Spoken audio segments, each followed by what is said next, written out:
thing on my man. Bring it back. One play at a time, dog. You gonna do this together the whole way through. The whole thing. Get it on through. 1, 2, 3. And maybe we'll come back to it, who can tell? I guess there is no one to blame.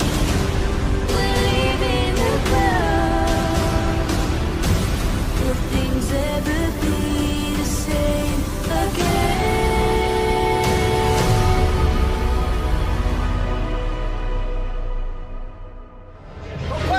Let's go. Cut it loose.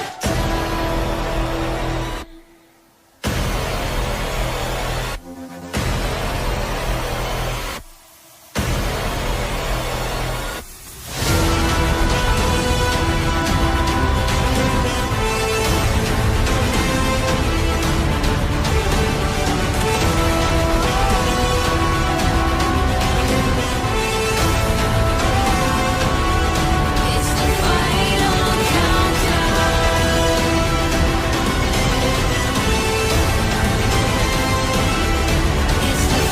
final countdown. Oh,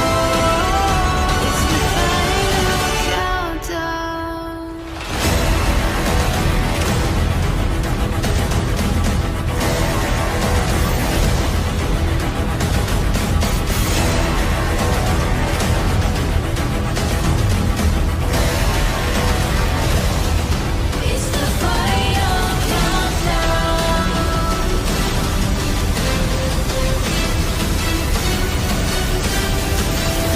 It's the final countdown.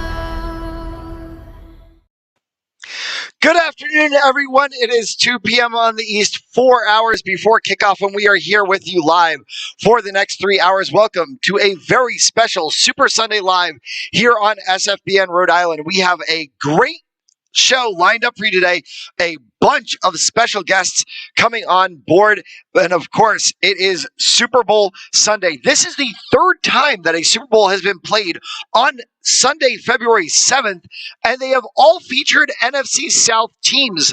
The Panthers have played in a Super Bowl on February 7th, so too have the New Orleans Saints, and now today featuring the Tampa Bay Buccaneers. If I am the Atlanta Falcons, I might be petitioning to get every single Super Bowl put on Sunday, February 7th. It might be the only way that they actually get themselves into a Super Bowl game ever again.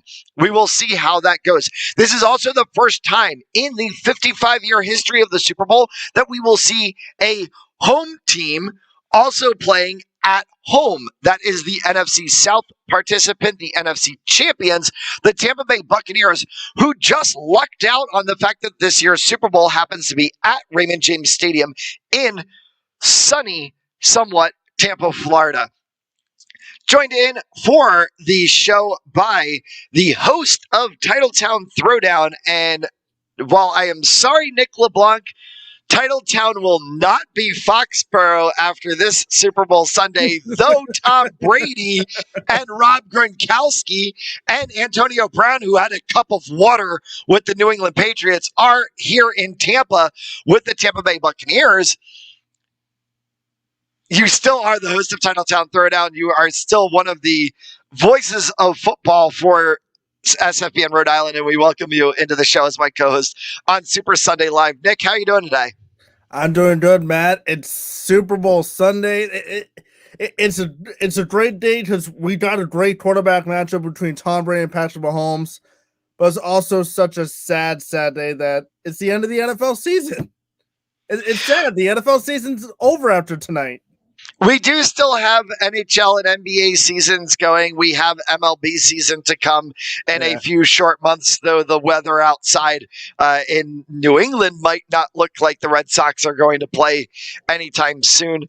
There are also a litany of other things that are going on. But yes, it is Super Bowl Sunday. It is the defending champion, Kansas City Chiefs, making a return as the AFC champions, and the Tampa Bay Buccaneers as the NFC champions, who I think at the beginning of the season, most people probably did not expect Tampa Bay to be in this game. Yeah, I mean, look, they dumped Jameis Winston for Tom Brady. That's a huge upgrade right then and there. So, and you really look at it like this too. A lot of people really had high expectations for the Buccaneers, but no one expected them to actually get here. They said, "Oh, this is a Super Bowl caliber team." But you got Drew Brees in the way, you got Aaron Rodgers in the way, you got a couple other guys, Russell Wilson's in the way. So, look, the path was not going to be easy for the Buccaneers, and it showed it wasn't. You had to get through Brees. You had to get through Aaron Rodgers, which they did. And they got blown out by Brees, not once, but twice. Brees kicked their butt in week 1. The Saints had their way with them in week number 9, and then the Buccaneers, they put it together in the divisional round. So there you go. So this was a Super Bowl caliber team strictly because of the fact that you had Tom Brady, you had a reliable quarterback, you had a good receiving core with Godwin and Evans, Cameron Brate, Gronkowski complementing all of them, Antonio Brown coming in mid-season. But again, nobody expected this team to actually literally host the Super Bowl. I didn't. It is quite a crazy thing to think about. The Chiefs are considered the favorite in this game, but they are actually only favored on the line by 3 points because of the fact that the Buccaneers are playing in their home stadium. They are the NFC team being the home as well. It alternates based on the conference of the stadium to which it is in. Being that it is an NFC stadium, the NFC team is home. The Buccaneers will wear their white jerseys and also are in their clubhouse, in their home locker room as well for this game too. How much does that go into it when you have that familiarity of surroundings, not just the stadium, but the facilities of the stadium as well? I think on a player standpoint, it's probably a really good thing. I mean, look, Kansas City, this is like a normal road game for them. They can treat it like a normal road game. They have every right to. For the Bucs, though, they can treat it like it's a normal home game as well. You know, you're in your own locker room. You're at your own facilities. You didn't have to stay in a hotel this week like most Super Bowl teams have to. They were able to go home every day after practice, sleep in their own bed. So, you know, yeah, it's a big game because the Lombardi Trophy is on the line, but just the week of it, though, it makes it feel like, you know, it's just any other home game on the schedule. So it kind of calms the nerves down a little bit that you're in your own locker room. You don't have to worry about, you know, anyone, you know, touching anything. So the familiarity is good and kind of just eases the tensions a little bit. It makes you go out there to just focus and get ready on a game. It is the GOAT against the future GOAT, potentially, in Tom Brady against Patrick Mahomes. Tom Brady has played more Super Bowls than any quarterback in NFL history. This Sunday will be his 10th Super Bowl appearance. He has 6 rings. He's obviously looking for number 7 for Brady, and obviously we'll get into talking about Patrick Mahomes later on in the show. For Tom Brady, is this more about getting ring number 7, which eluded him once already, or is this about being able to show that it was done the Brady way, not Bill Belichick, not the Patriot way? Tom did it my way. Yeah, look, Tom Brady, he's always played with a chip on his shoulder, always had something to prove. And Brady, he wanted to prove something that, you know, he wasn't just an element of Bill Belichick. Because, look, yeah, you can say, oh, well, Bill Belichick gave him the opportunity at pick number 199. If he never did that, Tom Brady would not be the quarterback that he is today. Really, you can look at it both ways. Belichick wouldn't be the head coach of the New England Patriots. Tom Brady wouldn't be in the NFL. He probably wouldn't have any Super Bowls. He would have been a career backup at best. And the Patriots would be the Cleveland Browns for the laughing stocks in the NFL. So really, the two coincided there. But if you look at the system itself, yeah, Belichick put the system in place, but it was Brady who executed it because Brady made all the players around him better. So this is Brady saying, hey, I still got something to prove, saying that I'm not just a prodigy or a project of Bill Belichick. I don't need him to win a Super Bowl. I'm going to go out and do it with a new team, a new receiving core, a new head coach, a brand new offense. And he's quite literally 60 game minutes away from doing that. But the fact that he got to the Super Bowl without Bill Belichick already it just stamps right there that Brady doesn't need Belichick. And we'll break down, obviously, Tom Brady and the Tampa Bay Buccaneers offense, along with Patrick Mahomes and the Kansas City Chiefs offense as we go later on in the show. It has been a year of women power, and it's going to be women power in the Super Bowl tonight. The Tampa Bay Buccaneers have female coaches on their staff. They have female coaches in their, not just their training and conditioning staff, but in their player position staffs and scouting staffs as well. And also, we have tonight, for the first ever time in NFL history, a female in the officiating staff on the sidelines. Sarah Thomas is officiating tonight. We have seen last year, obviously, with Katie Sowers, and then the evolution of female members getting into coaching staffs around the league.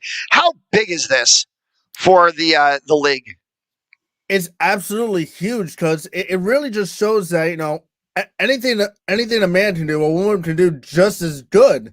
And it really comes, the players having the support of the coaches, and both teams have female coaches on both sides, and they respect both of them. So look, if you can still coach a certain position and still teach a player a thing or two, it doesn't matter what gender you are. And on the officiating crew, look, either way, history's being made. Congrats to Sarah Thomas. She absolutely deserves it. You don't really hear her get any flack for any really calls, but then again, though, she's part of the officiating crew. Whatever blunder they have, she's going to be part of it regardless. So it doesn't matter here from there. Carl Shepard is the head referee, so he's going to hear the most of it. But no, it's a historic time for the NFL, and it just shows that women can do the exact same thing. And with that being said, we welcome in our very first guest on Super Sunday Live, the host of Play Like a Girl, to talk about the aforementioned subject we were just discussing with Sarah Thomas on the officiating crew, Gianna Cambria. Gianna, welcome to the show. Hi, thank you so much for having me. So we were just closing off our thoughts on talking about how big it is that not only Sarah Thomas officiating the game tonight, but also the Tampa Bay Buccaneers have female members in their coaching staff. And we're not talking about just strength and conditioning and trainers, like actually in position line coaches. And we've seen that through other teams in the league as well, the Washington football team, the San Francisco 49ers, etc. But especially because of the fact that now we're breaking another barrier tonight with Sarah Thomas, a part of the officiating crew for the game. How important is that for women's empowerment going forward in sports? Yeah, so I think it's extremely important. I was on social media today. ESPN, one of the producers, actually retweeted someone's tweet from the show, and one of their daughters, who's around 8 or 9 years old, posted in her referee jersey, like looking at the screen, giving a thumbs up. And that's just so important because that's such a huge subject that we talk about on Play Like a Girl. And every time I talk to one of the athletes about it, they have so much to say, and it's just a huge movement. And I'm excited to say that it's just getting bigger and bigger. Also, there have been women referees in the NBA games just recently, like 2 weeks ago, 2 women referees, and it's just a huge subject, and it's great that it's happening. You've been doing a lot of great things with the Play Like a Girl show, talking to a lot of interesting athletes throughout the course of the year. And it feels to me like we started 2020. I realize we're in 2021 now. We started 2020 with so much consternation around women, both in media, in the locker rooms, and in front offices, the whole Washington football team scandal that happened. How have we flipped the coin on that with, say, Sarah Fuller at Vanderbilt, and now Sarah Thomas? And it's interesting, they're all named Sarahs. Yeah. Sarah Thomas officiating this game. The feel-good stories that we've now brought to the table in the second half with those happening, and with athletes that you've talked to on your show. Every time I bring up the Play Like a Girl movement with athletes on my show, they say one thing in particular that is that they all share in common. Like, they say that they do what they're doing because they love it and not because they want to show the world that they're a girl. Being a girl shouldn't mean, like, it should mean something, but it shouldn't, just because you're a different gender doesn't mean that you should be treated differently. And that's one of the things that Sarah Thomas did say in one of her interviews. She said she's doing this because she loves it. It's not because she wants to bring attention to females. She doesn't want to bring attention to her being a female referee. She's literally just doing it because she loves the game. She loves what she does. And that's something that all the athletes say. They love the sport that they play, and they love that Play Like a Girl is such a huge movement because they just want to prove that they can do anything that guys can do. I'm going to stop dominating the questions and hand to my co-host Nick and let him get a few in. Okay. Yeah, Gianna, I mean, I saw a young girl from Cumberland Rhode last night play goal for her team, and she kept her guys in it all along. Mm-hmm. And so my question is for this is, like, as a female coach, is really any different trying to really connect with players, even though that, they're fully grown men, you're trying to teach them how to play a certain position like linebacker? Well, actually, I think being a female coach myself, I do coach little girls at the younger age. And whenever I try and give them any advice, it's what I said before, just do it because you love doing what you do. But the advice that you give them shouldn't be any different to what you're telling a guy. It should literally be the same thing. Just because, like I said before, you're a girl doesn't mean to give them different advice. Just do what you do because you love doing it, like I said before. But do it because you want to show the world what you can conquer and the things that you can change. In your eyes, do you see probably at maybe sometime in the very near future that not only do we see more women referees in the NFL, but we could also potentially see our first woman head coach in the National Football League? Yeah, I do see that in the near future. And I mean, honestly, I see it coming as soon as it can come.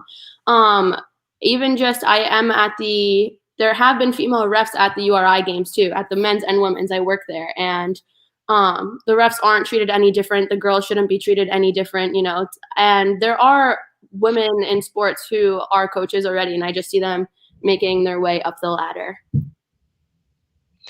So Play Like a Girl has been a huge part of the SFBN Rhode Island network for the better part of the past year. You've had a number of great guests on the show.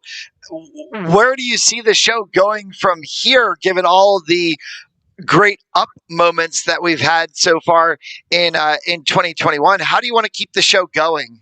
I just honestly don't want to change what I'm doing at all, because I think what I'm doing is great. And even though whatever audience members I have, I do see a little difference every week. For instance, I had a soccer coach tag in one cap, and it's like, look at what this girl is doing. And it's this 4-year-old girl playing soccer, and she's like, I kick like a girl.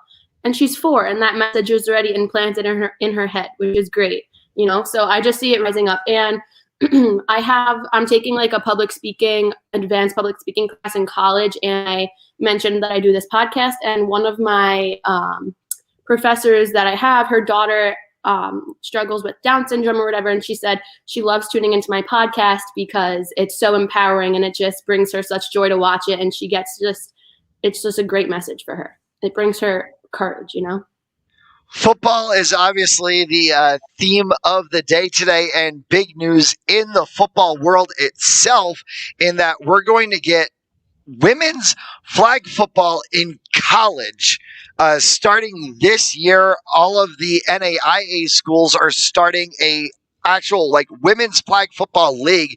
The interesting thing is that there are 1 million more opportunities for boys to play sport in school because of football and the number of people that it takes to play on a football team.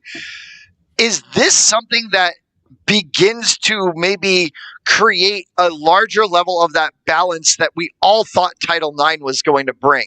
Yeah, no, I think that it is. I mean, I have talked to somebody in flag football before, and she said that the numbers are very hard and there's not a lot of girls that play flag football, but she said that there's more girls than you expect there to be. Just because it's like one sport doesn't mean that no girls want to do it. There's more than, you assume. And It's competitive flag football. She told me that it is rough and competitive, so. And they're doing it without any pads or helmets or this or that. It's like, I'm just throwing in a mouth guard and going to town. And it's like, that's why I look at it from a standpoint, even in, not obviously high school football and college football. And we have the NFL that we love so much. And then you look at these girls that play rugby. And I think girls in rugby go harder than the men do sometimes. And you watch like these rugby games that they're playing at college or the international level, in the Olympics, and you're just like, okay. Yeah, no, for sure. Definitely. I feel like girls can do anything that men can do, like I did say before, but they are extremely passionate about the sports that they play and they go all out. I do know a couple girls on the URI women's rugby team, and they come home with bruises, they come home with cuts, they come home with anything, and they're just like, I don't care. I was out there, I was playing the sport that I grew up playing, and I just loved it. I don't care what happens to me. I just am doing it because they loved doing it. Tom Brady and the Buccaneers, Patrick Mahomes and the Kansas City Chiefs. I think, as Nick and I were talking about in the first segment, we expected Kansas City to be here. We maybe didn't expect Tampa Bay to be here. But Tom Brady, as those of us who have been around New England know full well, is the GOAT. How do you see this game today? Who's your pick? I am going with the Chiefs, honestly. But I was on FaceTime with my parents before. They were showing me what they're doing for the whole Super Bowl party that we usually have at home. I'm not going to be there, unfortunately. But my dad was on FaceTime with me, and he was like, Gianna, Tom Brady's going to have a great game. I just know he is. I feel it, blah, blah. I think he's going to have a great game, honestly. He's a good quarterback. But I do see it in the Chiefs' favor today. Well, that's one vote for the Chiefs on the show. We'll see how it ties all the way up at the end of it. Gianna Cambria, host of Play Like a Girl. You can catch her every Monday on the SFBN Rhode Island platforms. Gianna, thanks so much for joining into the show today. No problem. Everybody, make sure you follow playlikeagirl.sfbnri on Instagram, please. Go follow her. Go watch her show. It's a great podcast. And Gianna, thanks again for joining in. It was great talking to you. Take care. Bye. So, one vote on the board for the Kansas City Chiefs. Do you agree with Gianna on that one? I am upsetting. I mean, look, the Chiefs are they're still the defending champions. They're the defending champions all the way up until that clock hits 000, whether they are winning at the end of the game or they're trailing at the end of the game. One of the two. Until that clock hits 000 and the confetti is shot, the Kansas City Chiefs are the defending Super Bowl champions, and you can't go against them. So I said I got a different pick than her, but I don't fully disagree. I do believe the Chiefs do have the power to pull this one out. We are going to save our picks because of being the hosts of the show for the end of the show. Of course, we've got a whole lot of show left to go, and we have a whole lot more guests coming up on the show. Coming up very shortly is going to be Zach Drapo, host of MMA Complete. Coach Jay Morgan from the Tom Gronkowski Show will join us later on to do his X and O's segment and break down the game. And then we will also have a few other special guests along the way. And I wanted to bring this one into the mix because it's just a little bit of fun. But if you haven't yet seen the Cheetos ads that have started circulating online, I recommend that everyone go to YouTube and check out the Cheetos ads because they are right now, unless something else comes along, probably my pick for the Super Bowl ad favorite. Though it's going to be a little bit different this year as Budweiser is not doing their traditional Clydesdale ads. They've said they're going to do something a little bit different. There are a few other major companies who have said they will actually not have ads at all in the Super Bowl this year because of COVID and the pandemic, and not because they don't have the money to do it, but because they want to have a little different modicum of respect. But I was reminded this week, and I did this for fun on my Instagram, and I think I did this on TikTok as well, too. Do you remember Tide ads from last year? Oh, gee. Oh, yeah. Yeah. The ads they had for the Super Bowl last year were great. My favorite one was the Reese's ad when everyone took everything literally. Yeah, that one I love that one. My parents and my friend are laughing at that one. I had a little fun this week and went on my Instagram and I also went on my TikTok and I started doing a post like I was doing a regular, Super Bowl, video post thing or whatever. And at the end of it, and I said, you might think this is just another ad about games coming up this week, but nope, it's a Tide ad. I've seen those. Just wanted to have a little bit of fun and remind everyone what was going on. We are going to take a quick break so that we can have a moment to breathe, and then coming up right after this very short break, Zach Drapo, host of MMA Complete, will join us to break down the Bucks and the Chiefs. You're watching Super Sunday Live on SFBN Rhode Island.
Welcome back to Super Sunday Live here on SFBN Rhode Island, joined along by the host of Titletown Throwdown, Nick LeBlanc, and I'm writing down everybody's game pick.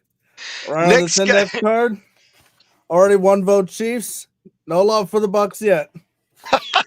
I don't think we're going to get any love for the Bucks out of our next guest to the show, but he certainly is very opinionated. I see him. He's like,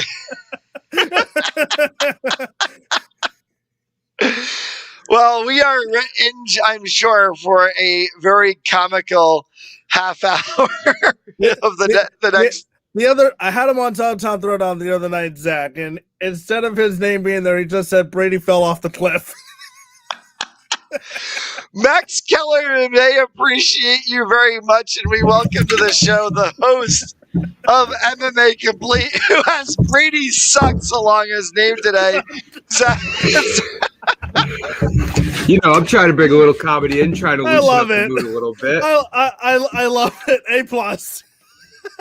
Yeah, how's it going, boys? This is why I said we are in for a very entertaining next segment of the show, because we were going to get Zach to join in on the show. Zach, I know you and I were chatting some earlier in the day, and we were talking about just other things going on in the NFL, and we're obviously going to get to NFL news that's going on around the league, not obviously just things that are on Super Bowl, but I wanted to touch on the quarterback matchup.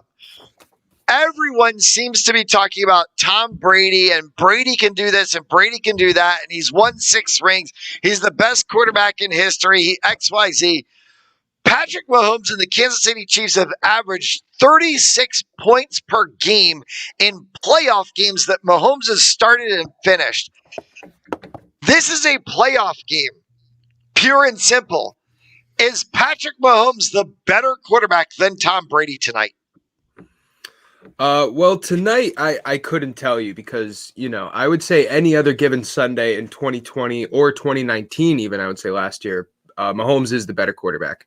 I think that he obviously has a tremendous arm. He's a great arm talent. He has great accuracy, and he is helped out with those weapons so much. But it's the Super Bowl. Mahomes has been here before. He's obviously 1-0, but Brady's 6-3, and I didn't get the chance to watch the Super Bowls back in 01, 03, and 04, or 01, 02, 04. And I don't know how he did then, but I'll tell you now that Tom Brady has been to, I believe, 4 Super Bowls, or after today, it'll be 4 Super Bowls in the last 7 years. And I haven't seen him put on a bad performance.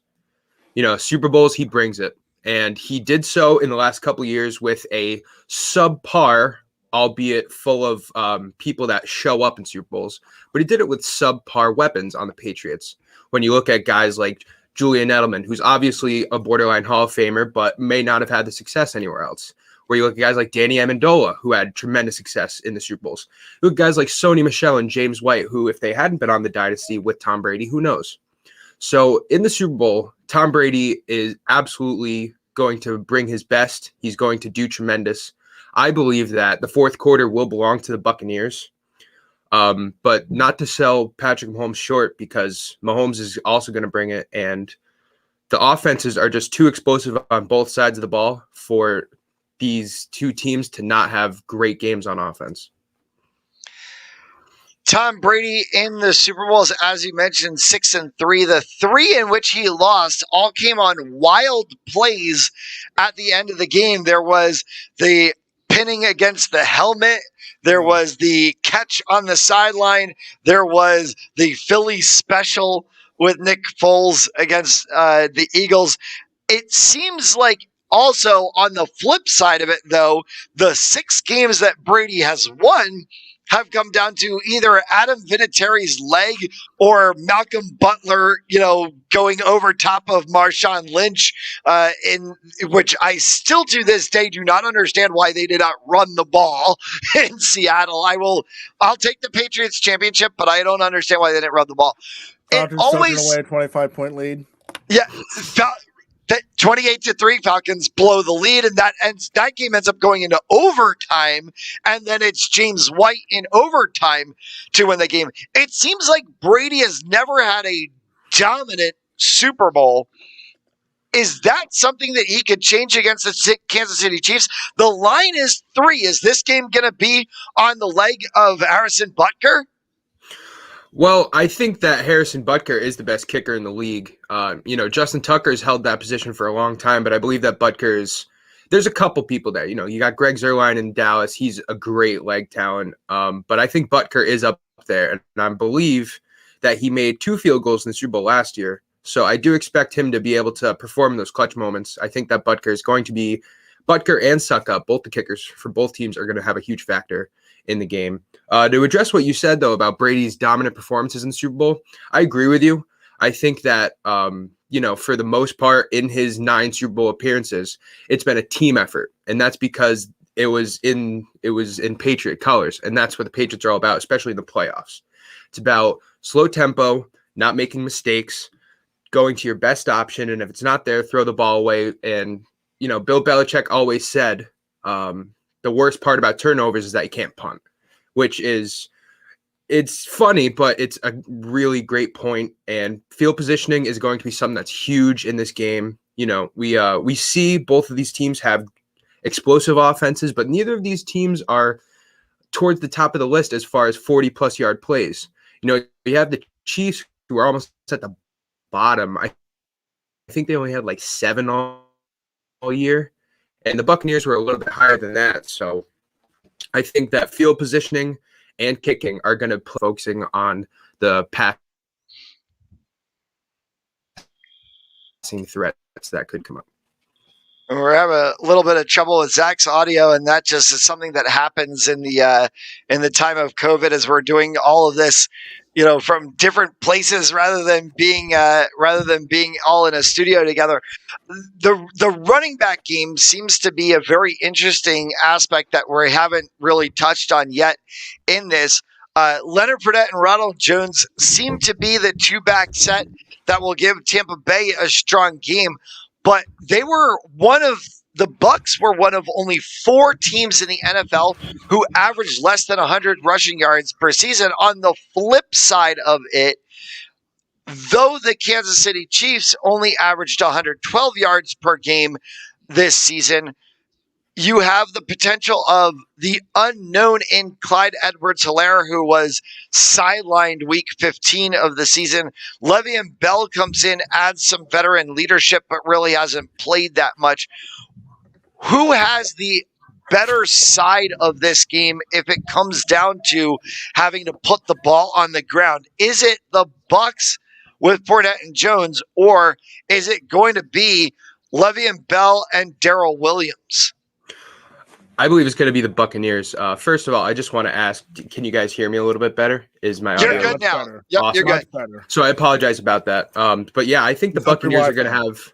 I think the Buccaneers are going to have a great rushing offense. I really do. I think that Tom Brady's over/under for passing yards is much lower than Mahomes for a reason, and that's because one, the Buccaneers' entire offensive line is healthy, which cannot be said for the Kansas City Chiefs. That's a huge factor in the rushing and the passing offense. Leonard Fournette he's always been a great talent, even coming from his days as being the only number 1 recruit out of high school to be a running back in like 20 years. And he was also a huge success in LSU. And then he had a little bit of struggles on the Jaguars and initial struggles on the Buccaneers. But over the last couple of weeks, and especially the playoffs, Fournette's been playing much more solid. He's been a lot more dependable. So I feel like we'll see goal line touches from him. And then Ronald Jones is very physical, and he's going to be able to make things happen. And I believe that the tempo that Brady uses in Super Bowls will fit the Buccaneers running backs very well. I think for me, Zach, I do agree with you. I think the Bucs rushing game is probably even better than the Chiefs, but no. And here's the thing, though: the Chiefs running backs, they can always bail out the offense when need be. If Brady's having a bad series passing the ball, but you're rushing the ball well, they're getting 10, 15 yards per game. It takes a little bit of pressure off Brady, knowing that he has a couple of backs that can rush the football, and then Brady will back them up right away by throwing the ball when they're not doing anything, and then they coincide because you see a lot of running backs now that are dual threat guys who can both run and catch out of the backfield. And I think the first guy who we really saw do that, he grandfathered himself into it, was Kevin Falk. And now we see all these running backs coming in the league who can run in the backfield and pass and catch out of the backfield too, and take it up the field for 10, 15 yards. But I think, the combination of Fournette and Jones, the Bucs have a good chance to help drain some clock when need be and take a little bit of pressure off Tom Brady when it has to. The Chiefs running game is not terrible, but it's not great. And that scares me, because if Mahomes is struggling and you need to go on the ground and they can't pick up any yardage, you're in trouble. And with that being said, I'm going to also pass the question stick along to Nick LeBlanc and let him get a few in. So Zach, the receiving core, all right? Really, we know Mahomes' options is Hill and Travis Kelce, and you see Sammy Watkins thrown in there here and there. Do you think Patrick Mahomes kind of needs to take a little bit of a Brady approach today by passing the ball, spreading the ball out along the field to keep the defense on their toes? Because if you're just going to Hill and Kelce every 2-3 plays, eventually the Bucs defense is going to sniff it out, shut those two down, and force Mahomes to go to his second, third area options. Yeah, I think that's a very interesting point, actually. And I think it's only time will tell, because I think, as things start happening in the game and defenses make adjustments, you're going to be able to see receivers getting open more often and in different spots. I think that Patrick Mahomes is just going to find the man who's open. And I really do believe that man's going to be Tyreek Hill for the most part of the game tonight. I don't like the secondary of the Buccaneers. It's inexperienced and young. They play a lot of zone, which gives the ability of Hill to break, especially if it was a cover 2. If you were to have a post route towards the middle of the field when you have the safety spreading out, it's going to be a lot of trouble. Obviously Tyreek Hill is very fast. And then you have a guy like Kelsey, who's super dependable and a great route runner in the middle. And then you also have a guy like McCole Hardman, who you mentioned all these receivers, and Hardman gets forgotten about. And then you have guys like Le'Veon Bell, who's a running back, but has the ability to line up in the slot. I think Mahomes will have a Brady-like approach in passing to 6, 7, 8, 9 receivers tonight, but I think we'll see the most output out of Tyreek Hill. Which receiving core do you expect to perform a lot better? The receiving core, the Buccaneers receiving core led by Evans and Godwin and Gronkowski, or more of the Chiefs receiving core of Hill, Kelsey, and Sammy Watkins, just naming 3 guys from both sides? Yeah, I think it's going to be the Chiefs. I think the Chiefs have such a solid passing game, and obviously the Buccaneers do, but the Chiefs have been able to mold it and perfect it over the course of about 3-4 years with Patrick Mahomes, and the Bucs have only had 1 year. Not to sell them short, because obviously they've been playing spectacularly and with great chemistry over the last season, but I believe that we're going to see a lot. I think Pat Mahomes could get close to 350 passing yards, whereas Brady might only need 300, because I believe the running game will be effective. I also believe that, sorry to cut you off, but I also believe that Patrick Mahomes will be much less likely to make a mistake. I believe that Tom Brady's arm strength is going to be a little bit of an issue. You do have members in the secondary of the Chiefs like Tyrann Mathieu and Juan Thornhill, who are adept to making turnovers and getting pass deflections or even interceptions. And Tom Brady, whether he's rushed or he's trying to make a play that he's feeling the pressure and he's just trying to make something happen, I believe that Brady will possibly throw an interception, maybe even 2, and that'll be a huge factor in the game. Speaking of the turnovers, I was just about to ask you that. How key will it be for either side to capitalize on turnover opportunities? Because we saw Green Bay a couple weeks ago pick off Tom Brady 3 times in the second half and only put up 6 points. So how key will it be for either defense, or really either offense, to put up points after a turnover? Because in a game like the Super Bowl, 1 turnover could cost you a game. Yeah, you're absolutely right. And I think it will be very key. We saw, obviously, the Packers had several turnovers last week, and they could not convert touchdowns into them, whereas the Buccaneers had several fumble recoveries against the Packers, and I believe they turned almost all of them into touchdowns. Yep. And the Buccaneers played, in my opinion, a little bit worse of a game throughout the entire team-wise, and they ended up winning. So, you see that turnover differential playing a huge factor. As far as this game coming up today, I think that there's going to be very few turnovers. I believe throughout the whole game, we might see 3, maybe 2, which is decently low when you consider, 4th down conversions being lost and fumbles and interceptions. So I think we're only going to see 2 or 3. So for the team that gets multiple turnovers, I think you need to at least put up points on one of those, whether it's a field goal or a touchdown, preferably. I think that will make a huge difference in the outcome of the game. And any fluky plays you see happening, like we saw at the beginning of the Steelers-Browns game, the ball going right over Roethlisberger's 6'5" head into the end zone. Well, actually, I've been meaning to ask you this, because this is a question that I had over the last week that I did not see it get answered. I'm not sure if you guys did either. Did you see if Daniel Kilgore has been removed off the COVID-19 list for the Chiefs? Daniel Kilgore, the starting center.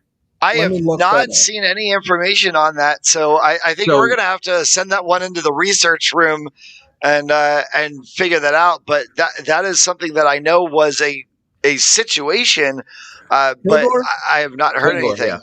So the wide receiver, a backup wide receiver, it wasn't any of the prominent 4 for the Chiefs, and Daniel Kilgore got haircuts, I believe, last weekend. Yeah. Yes, Daniel Kilgore comes off the COVID-19 list after close contact with the barber. So if that's the case, then we have we have Daniel Kilgore and Ryan Jensen, both centers who are matured veterans. I don't see any missed snaps going into the end zone like the Browns Steelers or like the Broncos way back when against the Seahawks to start off the Super Bowl. I don't see that. Super Bowl 46, the safety to begin that game too. I could see if I had to put some chips on the table, I would say that maybe we see like a Travis Kelce end around turned into a pass attempt. I don't see a whole lot of trick plays coming from either team tonight. I think we're going to see a straightforward football game between two great offenses because I don't think they need to do a lot of trick plays. I think their offenses are explosive enough to be able to handle it. But if either team were to try to get like a trick play, I would guess that it would be the Chiefs. Travis Kelce throwing a pass. It only be fitting if Travis Kelce. It only be fitting if Travis Kelce throws a touchdown pass to Patrick Mahomes. Wow, imagine that. That would be something. Well, with Mahomes' toe being a little bit injured, I know we had heard reports of possible surgery he needed off season. I don't know how much running Mahomes is going to be doing today. He's going to be trying to get in or stay inside the pocket, which will be difficult in the sense that the Chiefs are going to be missing their left tackle, Eric Fisher, who has been a cornerstone of that offense for several years, ever since he got picked, I believe, number 1 in 2013. He was a number 1 pick, and he's going to be out for the Super Bowl. And Jason Pierre-Paul will be going up against his backup. Jason Pierre-Paul also went up against the backup for the Packers 2 weeks ago because David Bakhtiari was out with a torn Achilles. And so Pierre-Paul had 2 sacks against the Packers backup tackle. So we're going to see a lot of edge rushing from Pierre-Paul, and it's going to be very interesting to see how the Chiefs are able to protect Mahomes and whether Mahomes is going to have the ability to maneuver as he did before his toe injury. All right, Zach, stay right there. We're going to keep you on to talk some more news that's going around the NFL it doesn't necessarily have to do with the Super Bowl, just a lot of storylines developing already. We already had a blockbuster trade a couple weeks ago. Get some thoughts on that. Don't go anywhere. You're watching a special Super Bowl pregame presentation here on the Sports Fanbase Network, Rhode Island.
Welcome back to Super Sunday Live on SFBN Rhode Island with the hosts of the 2 shows that we just promoted. My co-host for today, Nick LeBlanc, host of Titletown Throwdown, and Zach Drapo, host of MMA Complete. And we were going through all the Super Bowl news and notes, obviously, as we are talking about Super Bowl Sunday. That is why we are doing this show with you leading up to tonight's kickoff. But, of course, there is a lot of other news happening around the NFL as well, not just associated to the Buccaneers and the Chiefs. Nick, you led us out to the break talking about a huge trade that happened a week ago, and there is more news and more rumblings about trades that are happening. Why don't we lead off with the trade that happened? All right, so I'm sure as we all knew a couple weeks ago, Matthew. My apologies there.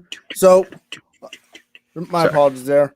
So we all know that we saw Patrick Mahomes, Matthew Stafford, the Lions and the LA Rams. They made a trade, basically swapping quarterbacks. Stafford's going to LA. Jared Goff's now with the Lions. The Lions also sent a couple first-round picks to the Rams sent a couple first-round picks to the Lions. And for what I was reading a little bit earlier today is that players are texting Matthew Stafford of trying to get a quote-unquote super team up in LA to try to compete for a Super Bowl. And that just blows me away because guess where the Super Bowl is next year? At SoFi Stadium in Los Angeles. Interesting. So that's already huge. And news on Deshaun Watson. I just briefly read something.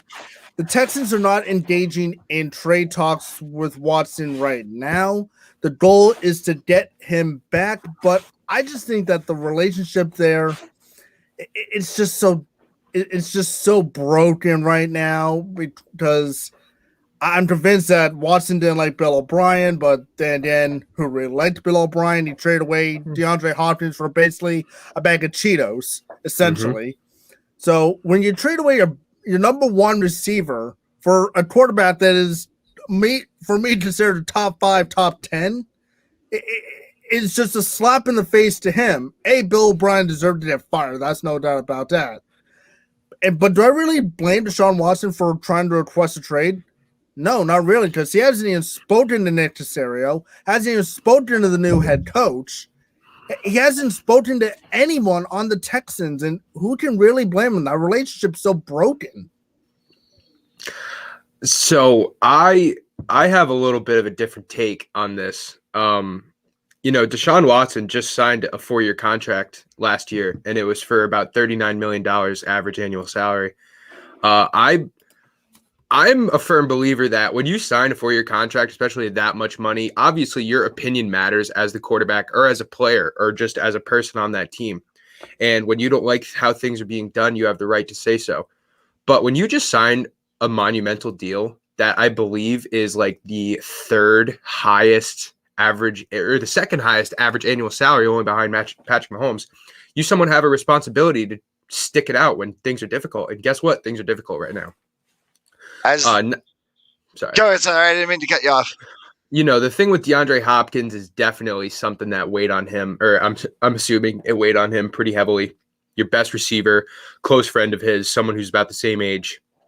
And to trade him away for David Johnson and to go up 2 rounds of a pick is just so not worth it. And obviously there was other implications because DeAndre Hopkins wanted to get a pay increase, which the Texans couldn't afford at the time.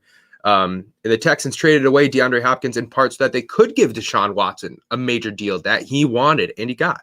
So I don't think that he should I don't think he has the right to demand a trade. And at this point, I don't believe he has demanded a trade. I believe he's talked about he would like to be traded. But I don't think he's demanded one. Has he demanded one? He has demanded one, but the thing with the Texans is this. I've been really following this thing pretty heavy ever since the Matthew Stafford news went down. Because now the price tag for Deshaun Watson is just going to go up.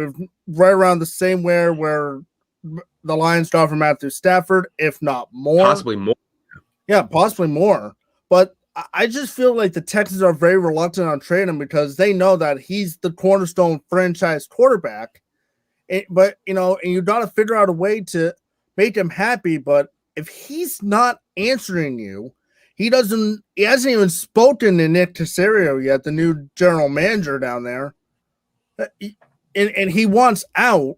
You can still try to make peace, but if you can't make peace, at some point, you gotta be like, okay, he's just not, he's just gonna be toxic in the locker room.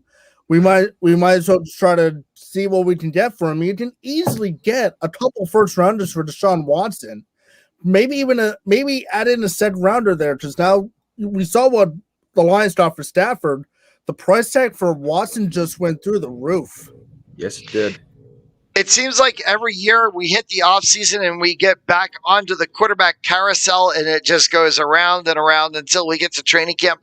The first horse on the quarterback carousel, it seems every year, is the Dallas Cowboys. And Dak Prescott, they are talking about franchise tagging Dak again to be able to try to hold on him while they figure out what they're doing with his contract. Is this a smart move for Dak Prescott? Is this a smart move for the Cowboys? Or has Jerry Jones just completely lost the plot? Well, Jerry Jones is an old fart. Let's get that out of the way first. He doesn't know what in God's name he's doing. But look, smart move for the Cowboys. Yeah, obviously, Jerry Jones, he somewhat knows what he's doing when I don't know. But he knows he has a good quarterback in Dak Prescott, something that they haven't really had since Troy Aikman, realistically. Tony Romo wasn't bad, but the poor dude just could not stay on the field. And the only way to get to the Super Bowl was to join a broadcast team with Jim Nantz.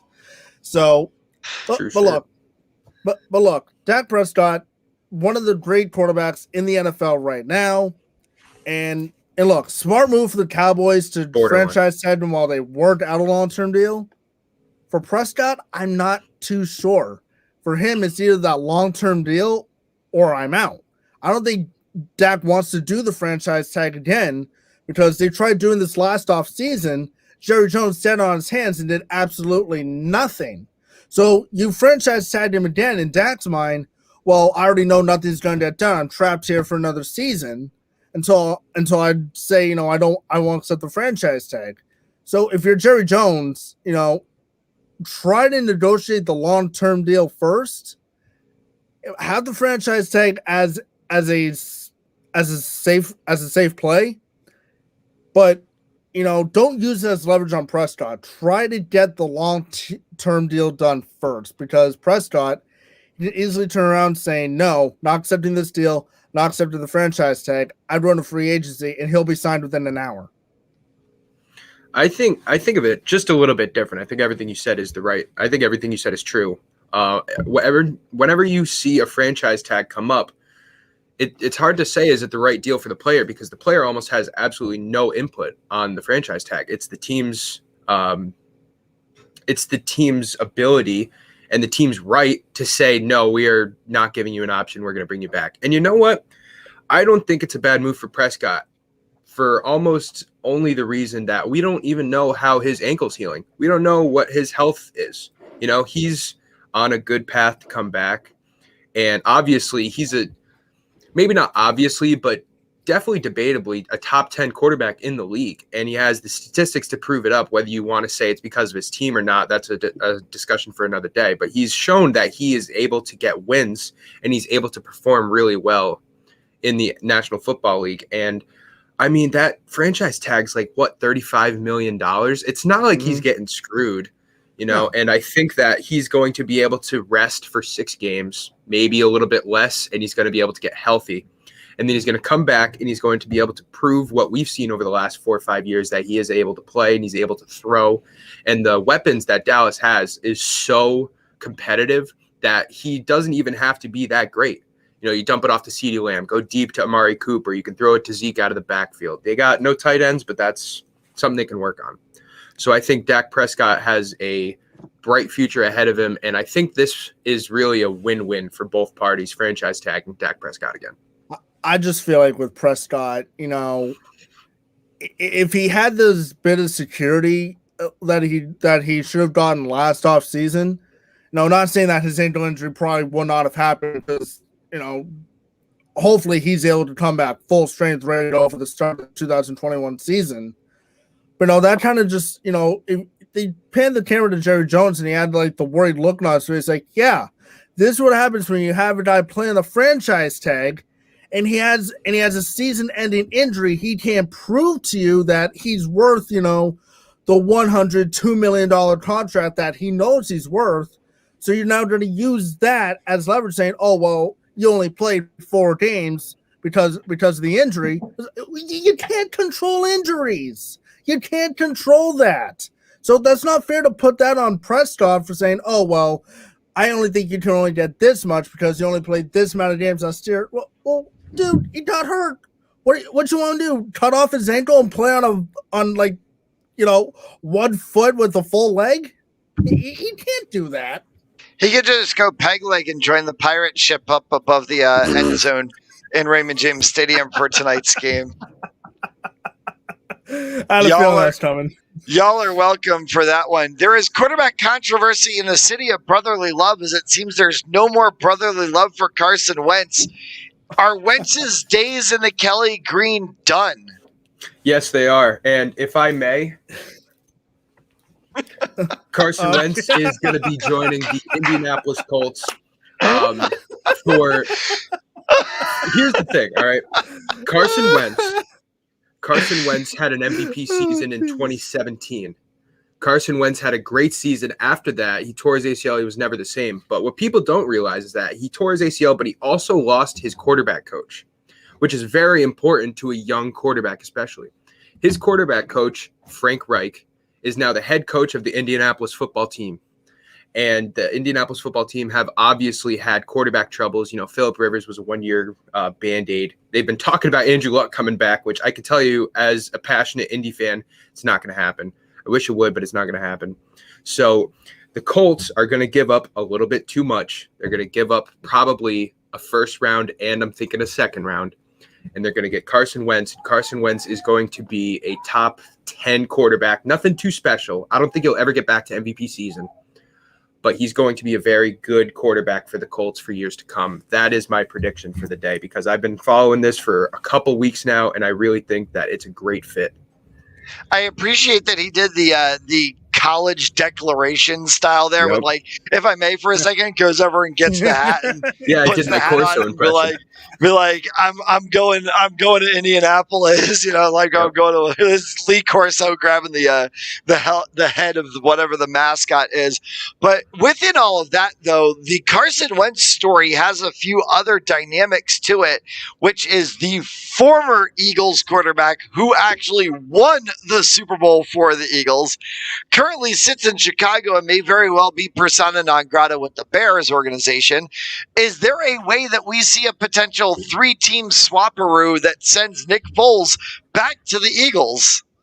Yeah, I think that's probably something in the works. I read an ESPN story last night, literally right when I got home from the stream last night, that Carson Wentz trade is going to go down any day now. You know, between the Bears and the Eagles, I would send Carson Wentz to Chicago, Nick Foles back to the Philadelphia Eagles, and I just chuckled at that because Carson Wentz essentially getting traded for Nick Foles again. But I think, you know, definitely the Colts will definitely be in those conversations because the Colts need a quarterback. After Phillip Rivers retiring, Phillip Rivers was a good stopgap. He really was. So he didn't do anything special, but he got into the playoffs. But, you know, I expect the Colts to get in there. And I think this 3-team deal might take 2, 3, 4 days to really work itself out. End of the day, though, I see Wentz being a Colt, Foles being a Bear, Foles being an Eagle again, and then the Bears getting assets to trade for Deshaun Watson. Or is Jacoby Brissett possibly headed to Chicago? We'll see how that goes. Zach, before we let you go and get out of here and enjoy the rest of Super Bowl Sunday, it's game pick time. I have a feeling I know who you're going with on this one, but I'm not entirely sure. My girlfriend even it up $1 We've got one vote both ways. Who's your pick tonight? Who do you got? I have the Kansas City Chiefs winning by a touchdown, and I think it's going to be 38-31. Ooh! I for a second I thought you were going to say. For a second, I thought you said they're going to win by 30. I was like, what? Nah, I don't think it's out of the question, man. I think that Tom Brady might have a stinker of a day, but you know, I think that won't happen. I also want to say that I think Tom Brady throws for 2 touchdowns in the second half. That is a personal guess, hot take, if you will, of mine. Zach Drapo, host of MMA Complete and also the editor-in-chief of SFBNRI.com. We thank you very much for joining the show today and enjoy the rest of your Super Bowl Sunday. Yeah, guys, I hope you guys have a great rest of your podcast, and I hope you guys get to watch some great football tonight. Thank you for having me. Thanks, Zach. Appreciate it. And we are going to take a quick commercial break, and when we come back, we are going to break down the game, and I mean break it down. The man of X's and O's, the co-host of the Tom Gronkowski Show, Coach Jay Morgan's going to join us right after this break. You're watching Super Sunday Live on SFBNRI.com.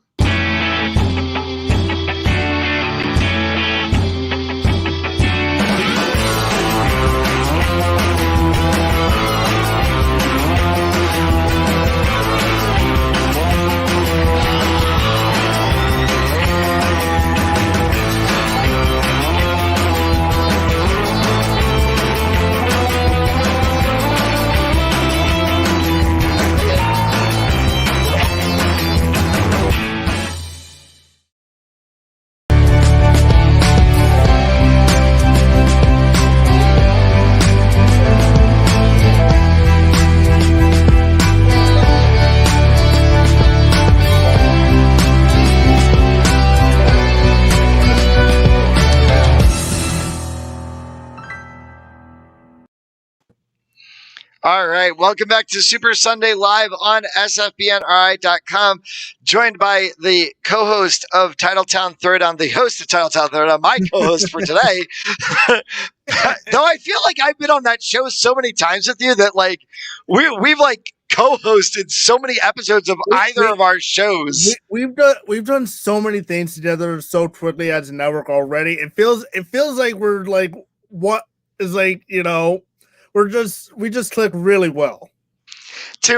You mentioned that, and to bring kind of a little bit of a storyline into all of this, and of course, Nick and I are both running on a few hours of sleep and probably a couple of cups of coffee as we were both calling hockey games last night. I know you had a great game at Adelard Arena with Mount St. Charles and Cumberland, and I had a phenomenal game at Smithfield between LaSalle and Smithfield that went overtime and ended up as a tie, a 1-1 tie, as is in high school hockey in Rhode Island. They don't play shootouts after overtime. It's just it's a 5-minute overtime period, and that's it. Now, when we get into the playoffs, it's a 7.5-minute overtime period, and then a shootout that happens because playoffs you have to have a winner.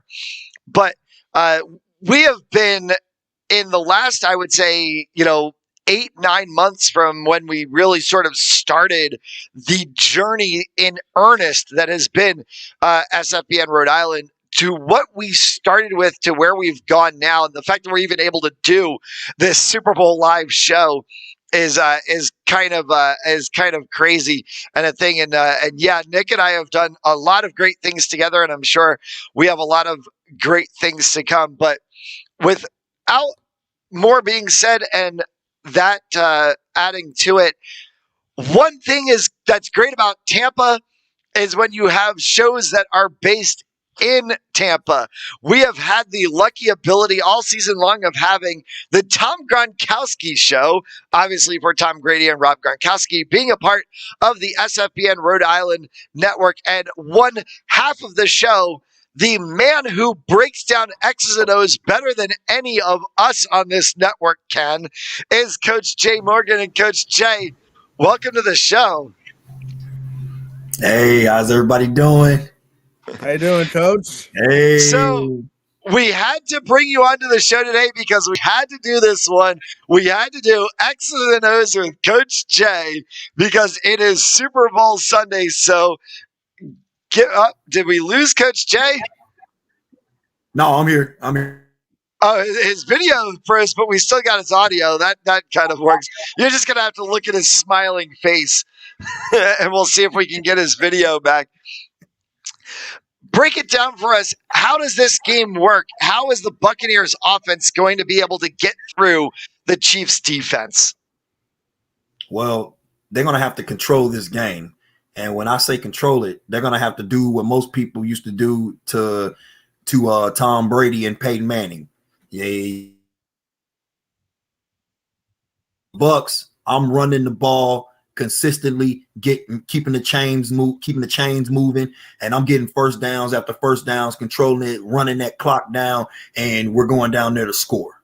That's also meaning that when we have opportunities to score, we need to take it. We can't have nobody dropping no passes or nothing in the end zone when they right there wide open, because we don't want the Chiefs to let them get on the roll, because if they get on the roll and we got to play catch up, I've seen us play catch up most of the season, but we're in the Super Bowl. We don't need to be playing catch up. I know, Tom, you're a master of playing catch up, and you always come out on the other side of that coin.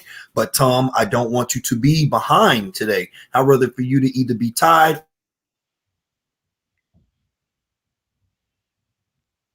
The era of doing things in satellite, and we sometimes have audio. We got him back, I think, now. So, there you go. So you talked about Brady having to, being somebody who comes back. You also talked about needing to put points on the board. Are insurance points from Ryan Suckup actually good points tonight? Those are good points, period, because I've won a game by kicking 4 field goals. I've won. So those points, period. I say get some points on the board. But can we live off of the kicker just kicking the ball tonight? No, because the Chiefs are going to go down there and score. If we cannot stop them, our defensive backs is going to have a hard time with just messing with one guy, which is just Hill. And if they don't be able to stop him, then that's not even saying nothing about the other ones. I ain't say nothing about Travis. I mean, because Travis going to get his touches regardless. Not to mention they got Le'Veon Bell. Le'Veon can go out to the flats at any moment. They run a play when they motion the guy across, and then the tailback that's back there, which is mostly Le'Veon or somebody else, they'll have him motion to that side that they just had the motion go to because they got an extra blocker over there. What kind of coverage do you want to see the Buccaneers try to play tonight? You know, like a cover 2, a cover 3, a man defense, or do you want to see some type of like prevent defense? Like, what kind of defensive scheme is going to work to try to shut down Mahomes' high-powered offense? I would honestly prefer them to stay. I hope over the 2 weeks that they to modify it. Like when I say modified, I mean, yeah, we're going to run man, but we need to put a double bracket on Hill and at least make sure that he doubled if one guy can't help him. The reason why I say don't do cover 2 and cover 3, everybody knows cover 2 is the Tampa thing anyway, since back with Tony Dungy. But at the same time, everybody knows how to beat a cover 2. All you have to do is just throw in between the corner and the safety or throw deep middle to beat a cover 2. And with that being said, me personally, in order for me to run a cover 2 and I'm trying to do a security blanket, that means I got some straight badasses that's up in the front that's killing everything else and getting to the quarterback when I ain't got to blitz nobody. Because if I got to blitz somebody, I guarantee you that if that person blitzes, then the offense is going to sit there where he blitzed at and sit and replace. Just like you do in flag football, any little football. You blitz, I'm going to throw it right where you just left. My guy's going to sit and replace where you just left. And we're going to keep it going. So I personally want them in man coverage because that's what they've been doing mostly. I mean, against the Saints, who was killing them all year, they got through the Saints with playing 2-man under, which is basically that's man coverage across the board. And they got the 2 safeties in the back like they in the cover 2, and they picking up the leakage. And that's how I would say play it. But if they getting killed in man, I don't want to say cover 3 because Hill is so fast and all he got to do is just burn the corner because the other safety is going to be in the middle and the other safety coming down in the box. So I'm going to say man. And then if they modified it, they need to modify it up. Now with that man, also we can start bringing in a couple of twists, stunts, blitzes. We can do all kinds of stuff now with that man. That coverage stuff, we can't sit back in coverage with Patrick Mahomes. He got to be hit. So we got to come after him. And if I'm the defensive coordinator, I'm telling, hey, fellas, I'm telling y'all right now, we're coming after this guy. We're going to bust this guy up. We're going to do it like Mike said he was going to get Drexler when they picked Drexler over him that year. He said he told Magic Johnson when they was at Michael Jordan's house before the game. He looked at him. He said, you know, I'm going to give to this dude. And that's exactly what he did. So if I'm the defensive coordinator, I'm telling them the whole 2 weeks we had, fellas, I'm letting you know right now, we're running man coverage all day with this guy. Up front, we're going to get to this dude. We're going to get this dude tonight. The man already just had a concussion anyway a couple of weeks ago. All we got to do is pop him one good time, and then we ain't got to worry about him no more because we'll worry about Henny either in our cups and later. Yes.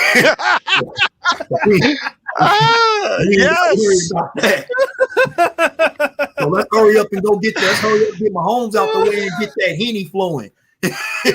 I am gonna go grab my sifter and get me a nice glass of Henny. That was a great one, and you really mentioned it. The Chiefs have I've heard yet.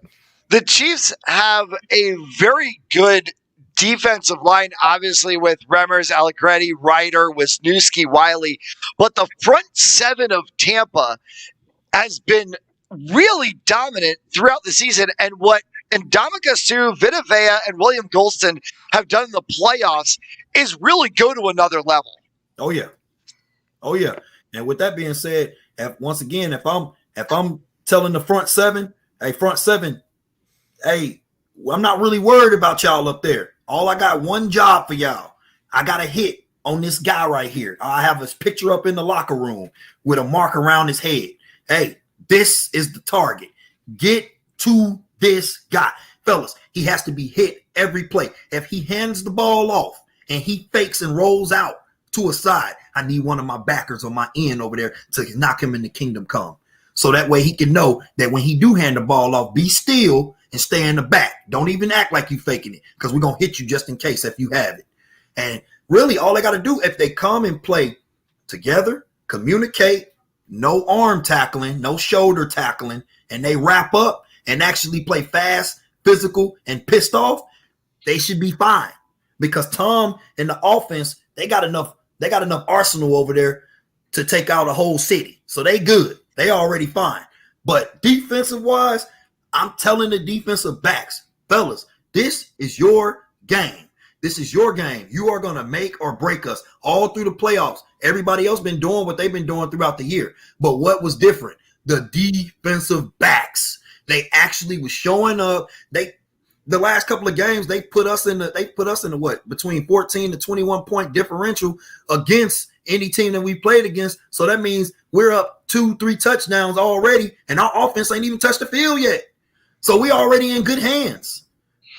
So we want to keep talking about defense, and I want to bring in players whose names don't get mentioned very much.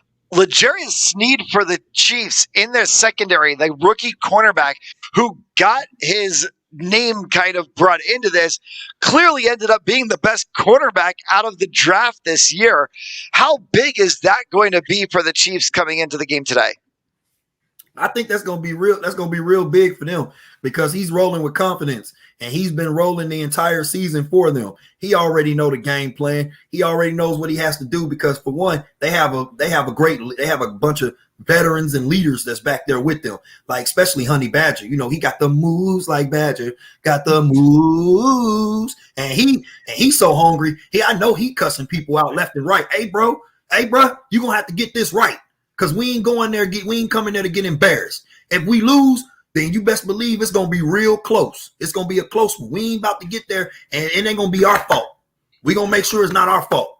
So I don't really think that guy has anything to worry about. He just got to come up and show up and just don't let the moment take over. Because a lot of people get into the moment and they let it take over. I knew a kid, he's been playing good ball the entire time, and then as soon as somebody told him a recruiter was in the crowd, he ain't do none of the stuff that he did all season. I was like, dang, he did worse. I was like, dang, next time, gentlemen, don't tell him. Just don't say nothing about it. Let him play ball. So I don't think that corner will have a problem. He just can't let the moment take him. Don't let the moment get bigger than you. We know, obviously, the talent level of Jason Pierre-Paul.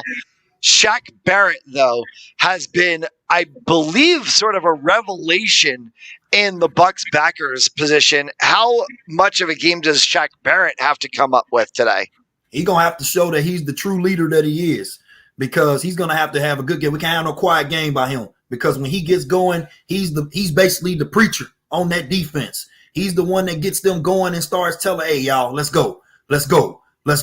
Come on. If I'm doing this, you could do it. Let's go. We ain't got time to be playing around. We're not just trying to put the game into Tom's hands. We got to help Tom. Everybody got to play their part. Everybody got to do their job. Looking at Sean Murphy Bunting for the Buccaneers, he's been all over the place this postseason, making plays. Where do you really see him being mostly playing tonight? Do you see him more playing secondary, or do you see him bouncing back and forth between like secondary and probably coming in as like an extra defender for a blitz package? I see they're gonna do that. They're gonna do that too. They're gonna do it both of the ways, because for one, I'm sure they've been watching film. I mean, when you get ready for a team, you watch film. You watch everything that they do. Me, when I watch film, I write down every play that you've done, however many times to that direction. And if I see something that catches my eye, like if they got like number 76 on this side all the time and they run power that way, I'm writing it down, tallying it up. So me personally, I know that they got to be watching film and analyzing it like I do. I say they're going to mix it up. You got to throw different looks, especially at both of these quarterbacks, because both of these quarterbacks, if you sit back in one little thing, they're going to torch you. They're going to torch each other's teams all day. If you start mixing it up, he play a little bit of this in the secondary, then he start coming down. Hell, I let him play in the secondary, and I start sending some secondary blitzes and have another guy drop back and take his spot. because I want to keep the quarterback on his toes. When I run my 3-3-5, I want the quarter. This is how I know that we're good. If the quarterback comes up to the line and he says, all right, here we go, set.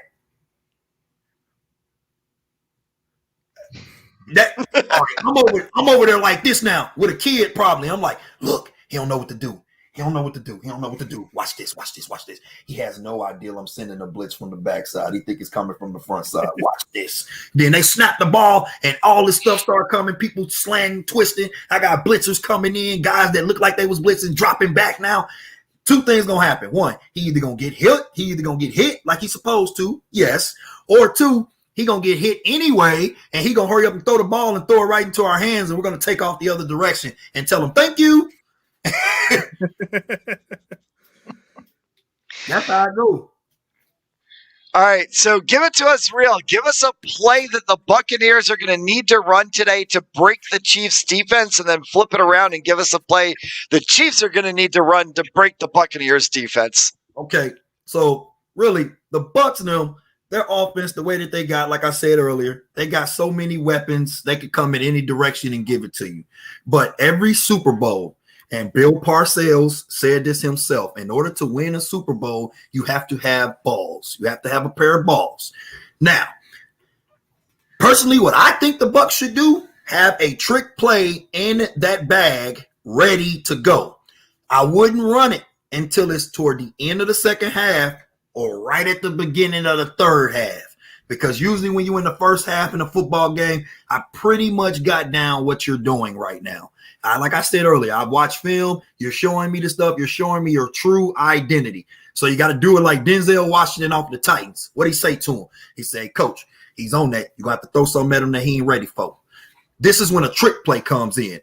Me personally, I say they do either that shake it. You would do the shake, the cradle, the shake play that I had mixed up. So you got the center and the quarterback. Then you got the whole offensive line off to a side with the X receiver on the line as well with them, and have the H back right behind that offensive line. You have the Z and the Y on the other side. You know what? Let's just do this. Okay. He got the board. There we go. He got the board. All right, here we go. So if I'm them, I can do this with two ways. What I would do is, we're going to come out. I'm going to go boom, have a quarterback here. I'm going to have an X over here. I'm going to have guard. I'm going to have tackle. Guard, tackle, H. I'm going to have a Z over here by itself. And I'm going to let the Y be over here. So we're going to have the same two looks that we would usually do in a set right here. We're going to have it right here. The only difference is I moved the whole offensive line over here. So the whole offensive line is over here looking at what's going down. We have an H right here. Plus we still got an X. So if you catch the defense off guard with this, somebody going to be open. If it's me and I had to guess, he's probably going to be open. He's probably going to be open, or he's probably going to be open. And not to mention, I still got a tailback that's over here. And he can go any way. So he can go this way. He can go straight, turn right there and curl right there. So really, they should have three. They should have 1, 2, 3, 4, 5. So I say 4 to 5 guys open, because they probably, when they see these two go out, they're going to have somebody in front of them. Really, you can run a jailbreak screen right here. Just throw it over there and let them guys just go and lead the way. And we follow the herd and be gone. That's one. Or they need to run a trick play off of, a play they already have. Now, the Bucs, they do somewhat of motion, but if it was me, they do toss. I know that my runners is a threat. What I would do is I would have this guy motion, have him come around right there. I'm going to fake this way with this tail. He going to run out like he would normally do. This guy's going to go right here. He going to boom, boom, boom, flick it to him like an option. Everybody thinking he going to run. He going to stop right here on that dime. Now, since everybody came down because they think it's a run, you got everybody's attention now. Everybody's coming over because they know that you usually give this like on an option play or a toss. He stops. That guy's going to be open. The Z is going to be open. Not to mention, I'm bogus. I have a guy flood all the way across the field and just come right back just for some security. So that's really much what the Bucs got to do. Now, as far as the Chiefs go, the Chiefs do trick plays all the time. All they got to do, they can do a halfback toss right here. So when they be like boom, boom, and we go here, he's going to come here. He going to go right here. We're going to have the H over here because I want to throw that way. So I would have boom, have the tail. Now, this is what I would do. I'm going to give the toss to this guy. So let's make sure you can see it. I'm going to give the toss. He's going to go out. I'm going to give him the toss. Right when he coming, this H receiver, he's going to come right down. Won't coming right back. He going to give him the ball. While that was going on, I'm sure Patrick Mahomes then stepped back a little bit and watch it unfold because they think, oh, well, this is a reverse. No, I got this a little bit from Joe Montana now. He going to hit it back to it. Patrick Mahomes, that guy's going to be open. If it's heel, he's just going to run straight. Then somebody who have him flood in the middle just for a security blanket.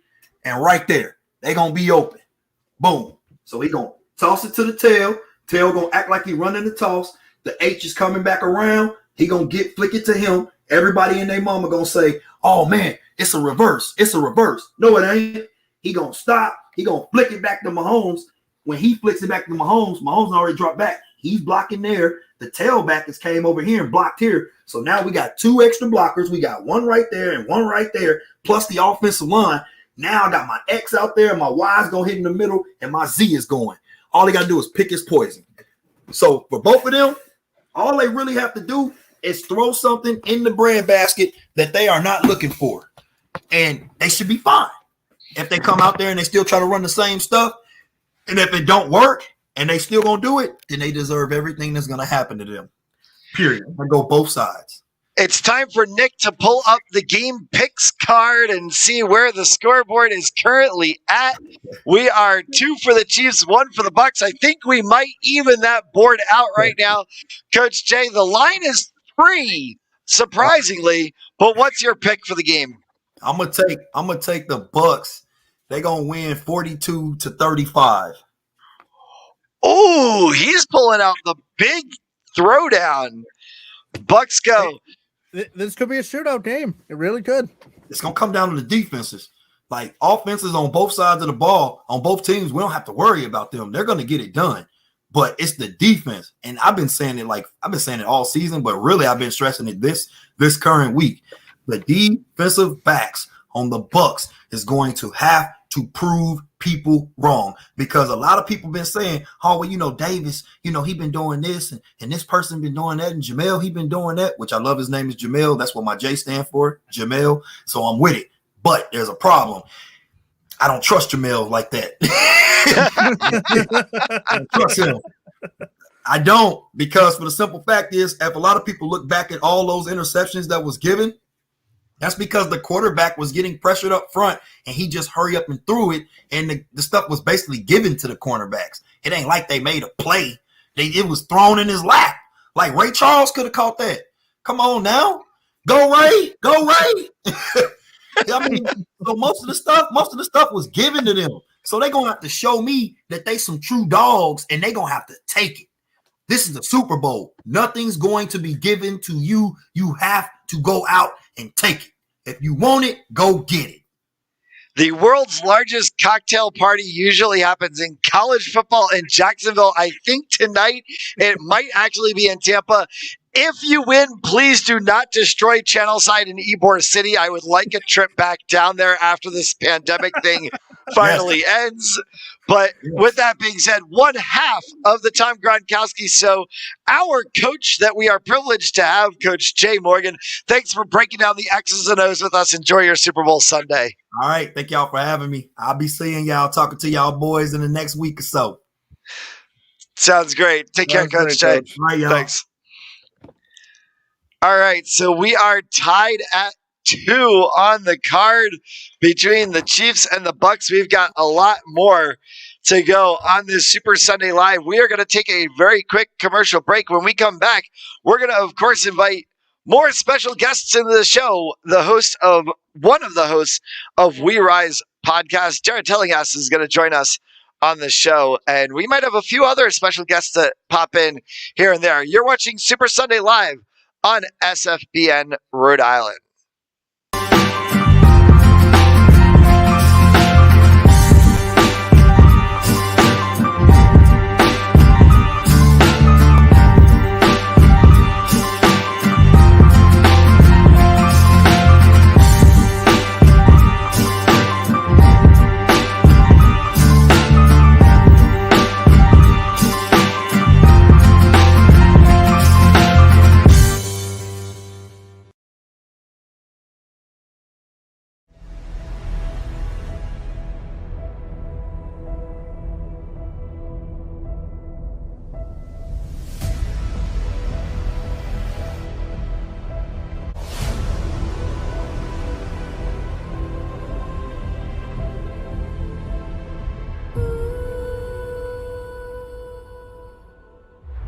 I got one thing on my mind. Bring it back. One play at a time, dog. You gonna do this again? The whole way through. The whole thing. Get it on through. 1, 2, 3.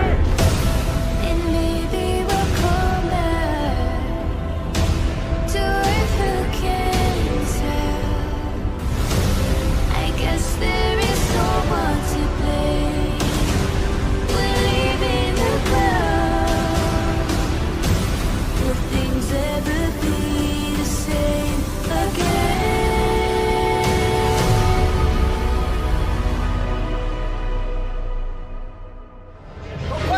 Let's go! Cut it loose!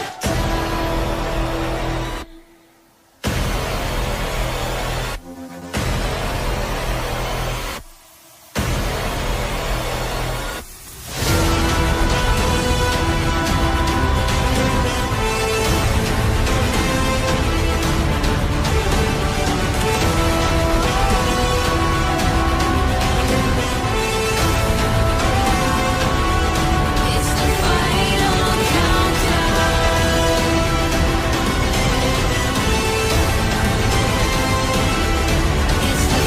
final countdown.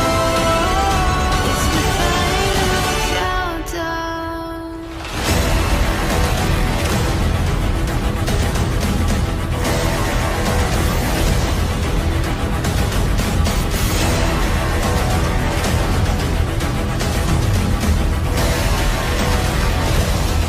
it's the final countdown. It's the final countdown. It's the final countdown.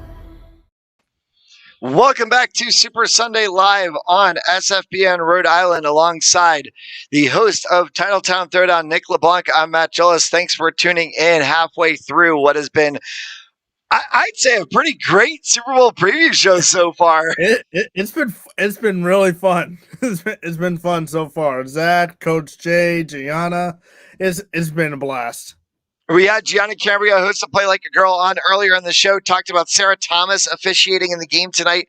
First female referee ever to be able to officiate in a game. We have female coaches on the Bucs sideline tonight. We've had that in previous Super Bowls with some other teams, the San Francisco 49ers most recently. Broke down some of the game news and other NFL news around the league with Zach Drapo, host of MMA Complete, and Coach Jay, one half of the Tom Gronkowski Show, join us to give us the X's and O's. And I gotta say, it is great when you have sports writers and hosts and everybody like those of us. I can't do what he did. It's like I get football. I understand it. I can call it when I'm in a press box, but I can honestly tell you, to be able to break down that from the X's and O's position like that, of putting all of the exact, like, this is what you got to do and this player is going to move here, and I love that. That's what we have Coach Jay for. And we're going to have Todd Krieger, former NFL quarterback, on the show later today. And he'll talk, obviously, about the quarterback matchup between Tom Brady and Patrick Mahomes. But Coach Jay, that was a great show. That was a great segment. He's a fun guy to talk to. He really is. He brings so much energy.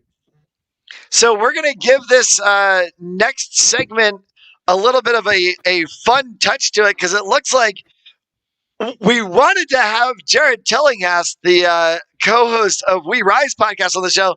It looks like we're going to also throw this one to the kids, too, because it looks like we got Tillinghast and the kids on the show, and they're dressed up, I think, for football of a different kind. I certainly like this one. You guys are wearing some AC Milan jerseys over there. Yup. Yeah. Totally. So you're celebrating Super Bowl Sunday for football of a different kind. No. I don't have my jersey with me right now. When I go back home, I'm gonna put it on. I'm not wearing a soccer jersey on Super Bowl Sunday. So who are you guys going for tonight? Who do you want to see win this game? Totally the Buccaneers. The Buccaneers traded Brady to the Bucs, so he might be in a draft. So we're gonna see what he does for the Super Bowl today. Hey, You know, wait. Can you send Marvin the link so he can get in? We are totally going to send Marvin the link so he can get in on this show too. But there you go, Nick. There's two more votes for the Buccaneers. It looks like they're going around, and we are going to. There it is. I'll So just wait, quickly take a 4-2 lead. I didn't vote yet. What's going on with let the? me go on, buddy. We'll get you in on the vote, Jared. There's no problems with that one. Those are Sebastian Julian are taking the Bucks. I'm gonna have to. Oh man, I'm a Patriot guy, so everybody's on the Bucks. Patrick Mahomes. If anybody could beat Brady, it's gonna be this kid.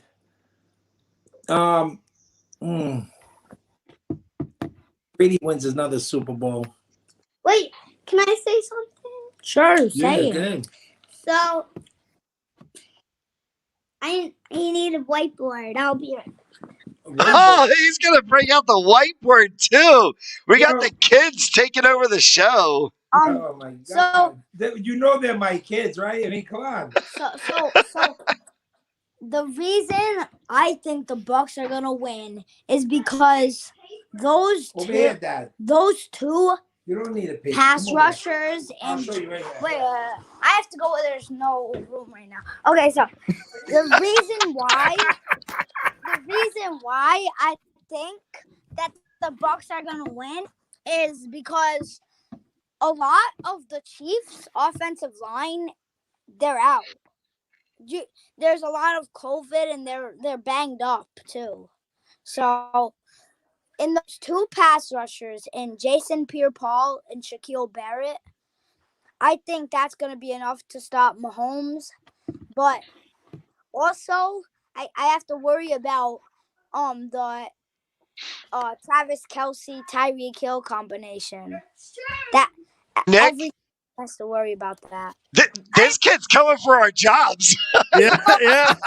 I'm afraid now. This kid's coming for his jobs. He even brings up Eric Fisher being out, having the Achilles injury and then also the COVID. I just started this thing. I'm not ready to give it up already. I have the table. So, All right, we got the whiteboard. Here we go.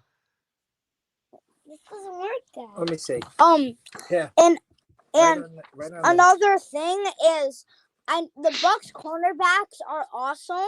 It's just guys. It's just they double team Hill or Kelce. Either one's good at getting wide. Here's Julian drawing some stuff. Wow. I just got this dick. I'm not ready to give it up yet. I just started. Who's this? Who's this? Tom Brady Tom Brady. What is he doing? Giving somebody a ring or throwing a football? throwing a football too. Right. This Is he throwing a Gronk? What happened to the good old X's and O's? And Dude, they're doodles, Jared. Good old fashioned doodle. He's throwing it to Gronk. I think it's Tom Brady throwing to Gronk. I think Yeah. who's that? Gronk? yeah, And what's that? A touchdown? yeah. Oh, so Brady to Gronk. That's the play. Okay. Well, And nice also, play. Well- and what it's gonna be? I think the score is 45-40. Oh, wow. wow. He's Go right ahead. there. The line's 3. He's close. Yeah, He's close on the call. The Bucks cover. The Bucks will cover. He's Yeah, right there. Because again, the Bucks offense is good, but the Chiefs offense is better. The Bucks defense is great, and the Chiefs defense isn't as strong as the Bucks defense. So it's going to be a very fair and even matchup. Okay, this is my playboard on the back.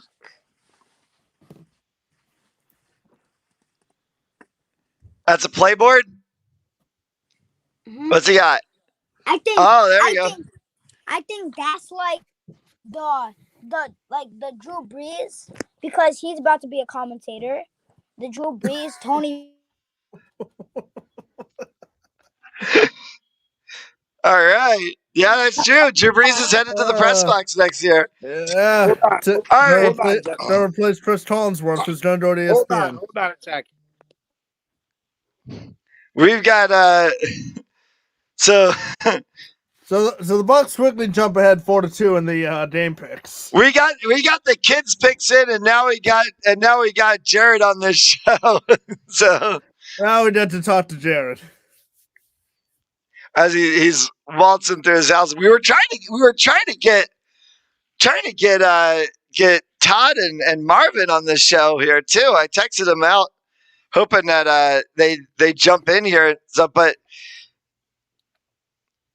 Jared, Super Bowl Sunday, man. It's one of those great days that we all love to see.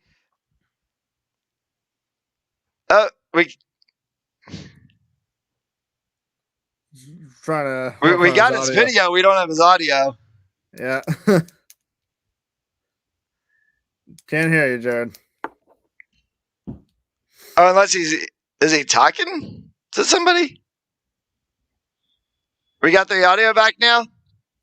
I don't Nope. hear anything yet. No, we lost their audio. Oh,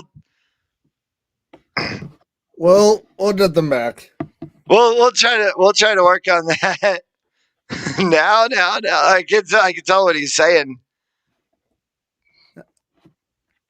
See if we can get their audio back. I mean, I can't tell which one it was. Yep. Either Sebastian and Julian said, but they did make a great point. You know, you gotta cover up Tyreek Hill. Gotta try to cover up Travis Kelce. You know, we gotta Are double we team in? one of them. Now it Yep. sounds like we got you back. All right, Now we hear you. now we got you. Wait. Yep. Wait, Julian needs to show you something. window. So he passes it to Brady. He catches it, runs field. Does Brady passes it to Gronk? I think he's running a flea flicker. And then he goes right here. He does the flea flicker.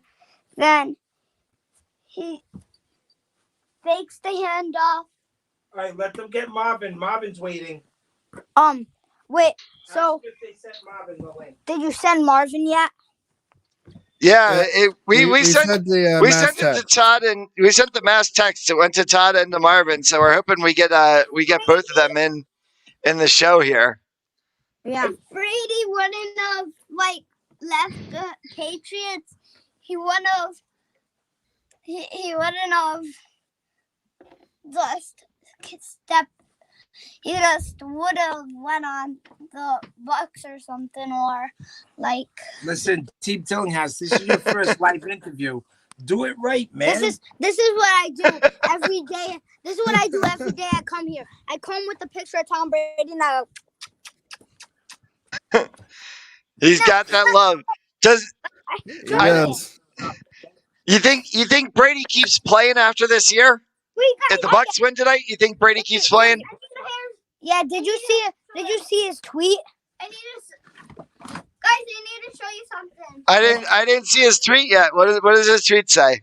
He said I definitely might play over 45. It wouldn't surprise me. It wouldn't surprise me. It's Tom Brady.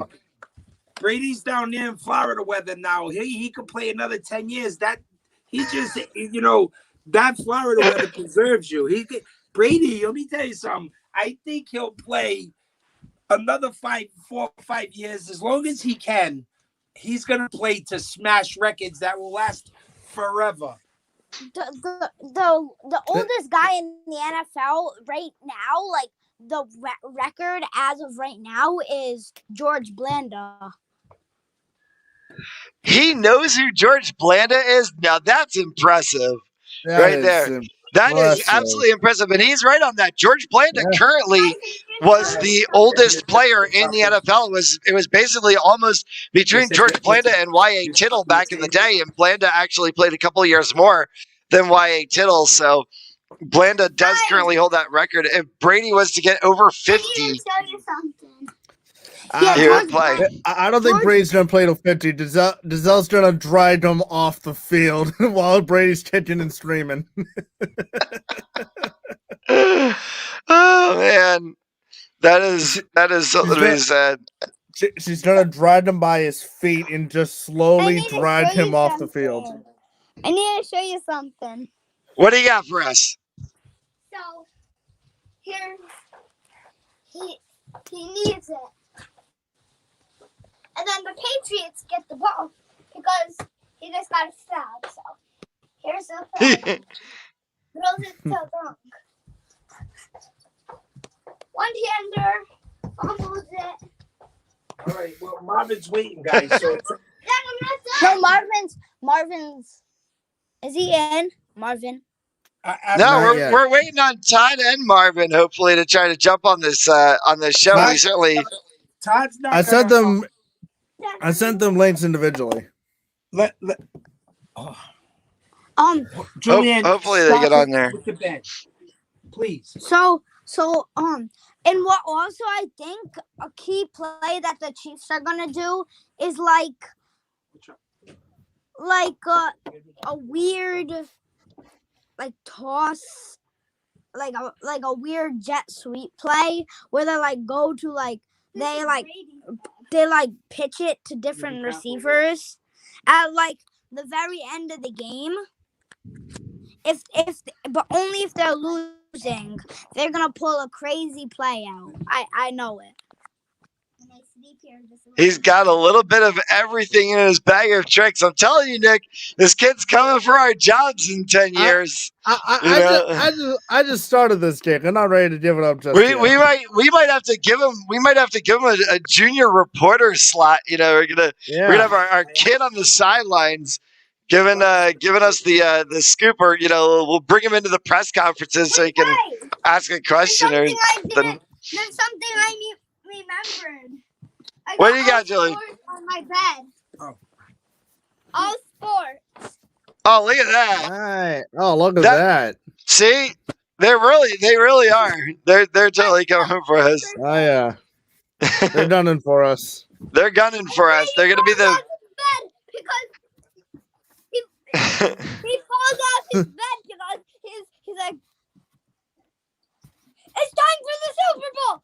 I need to hurry. Ah! All right, listen, do that again, and I'll have the police here, the Super Bowl police, and you'll be spending the day not watching the Super Bowl. You know what happens, right? Do that again. Wait, who do you wanna win? Both of you. We're abstaining till the end. You gotta wait for the end of the show to find out that one. We're gonna hold. we're gonna hold off on our picks until it comes to the end of the show. Hey, I saw you guys are wearing AC Milan jerseys. Who's your favorite player? Who do you got on the back? Wait, are you a Milan player? Are you a Milan guy? I have to say I'm not, but I appreciate good soccer. So who do you got on the back of your jersey? Hauge. Ah, there you go. All right. I am unfortunately a Barca fan. Going through a bit of a rough time right now. Yes. We'll see if we can get it back together, but I still say Messi is the great player in the game. Yeah, that's the same with me. Ronaldo, he's a superstar. He works hard, but I don't think he's gonna beat. Guys, I have something to show you. Julian, can I talk? You've been showing everything. Milan is going through. It's going through good right now, but I feel for Barcelona because Milan went through a 5-year period of time where they didn't win anything. So now they're back at the top of Serie A. He's showing off that crest because AC Milan is certainly team. See, we're doing everything today. We're getting football and football into the show. We're giving the show to the kids, getting the future generation of sports journalism into the mix. And I gotta say, dude, you know your stuff. I'm impressed. As am I. I'm floored here. Nick, he's 8 years old. Guy knows more stuff about, like, he knows players. I mean, it's crazy. I don't get it. Eight. Guys. Well, oh my God. Julian. No. Wait. That's what I'm telling you. Julian. He's we're gonna get him in. Yep. Everything. We're gonna get him in. Hey, we're gonna gotta switch around.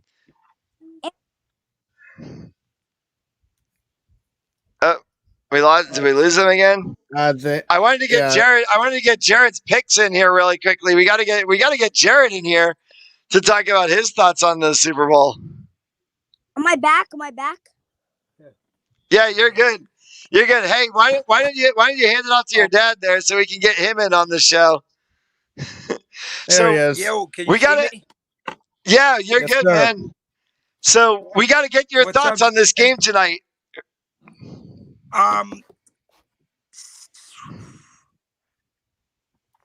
With the makeshift line that Kansas City has to play with tonight, I think Tampa Bay's defense is just a little too much. Defense wins championships, and Tampa Bay's defense is right there.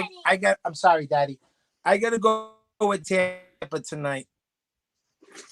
There you go, And Tampa I'm a Bay. New England guy. We gotta represent Brady. Come on around here. We gotta If, Brady. 5-2 is the score. Bucks. All right, lead I it. gotta go cook. All right, Jared, thank you so much for tuning in. We absolutely Marvin in? love your show. We haven't seen him come in. We'll definitely get him in here if we see him pop in on the show. But we love your show. We Rise podcast on Monday nights, and thanks so much to you and the boys for joining us All today. right, And I'm have a gonna- great Super Bowl Sunday.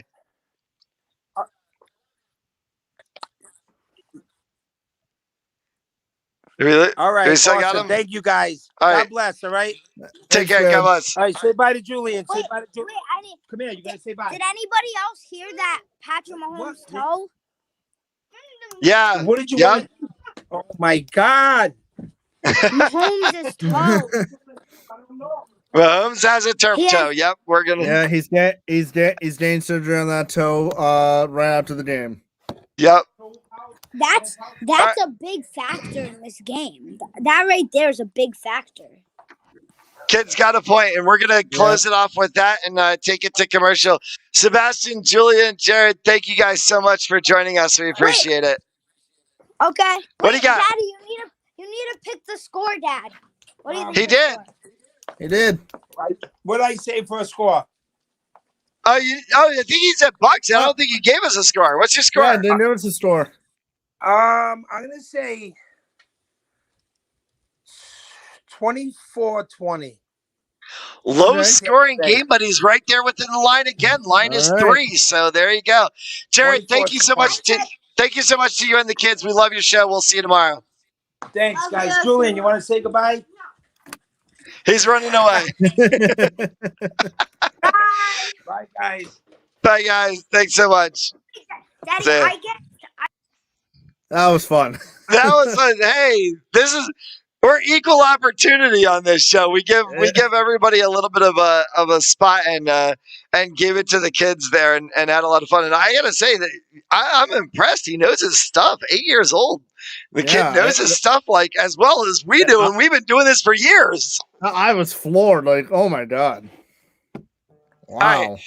We're gonna take a quick commercial break. We've got a few more special guests still to come, and I think we might have a big one coming up pretty soon.